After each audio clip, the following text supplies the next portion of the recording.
তো বন্ধুরা আমরা চালতার আচার কিন্তু বানিয়ে ফেলেছি। আমের আচার তো সবসময় বানাই খাই, কিন্তু চালতার আচার তো বানানো হয় না। দেখো বন্ধুরা কত সুন্দর লোভনীয় হয়েছে। তো কিভাবে আমি এই চালতার আচারটা তৈরি করলাম চলো তোমাদের সঙ্গে শেয়ার করি। আমি প্রেসার কুকারে টুকরো করা চালতাগুলো দিয়ে কিছুটা পরিমাণে জল, লবণ আর হলুদ দিয়ে প্রেসার কুকারে সেদ্ধ করে নেব। তো 4-5টা আমি সিটি দিয়ে নেব। 4-5টা সিটি হয়ে গেলে প্রেসার কুকারে ঢাকনাটা খুলে আমি চালতাগুলোকে বার করে নেব, নিয়ে শিলনোড়া দিয়ে ভালো করে থেতো করে নেব, যাতে চিনির রসটা এই আচারের ভেতরে ভালোভাবে যায়। তো একটা কড়াইতে কিছুটা পাঁচফোড়ন, শুকনো লঙ্কা দিয়ে ভালো করে ভেজে নেব। এটাই কিন্তু আচারের মেন মশলা।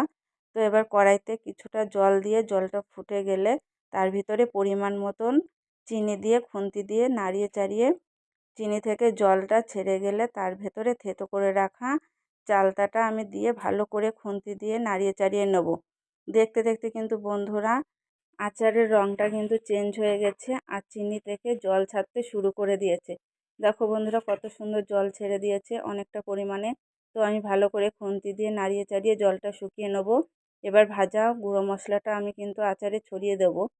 তো আচারে কিন্তু জল থাকলে হবে না, একদম পুরো শুকিয়ে নিতে হবে।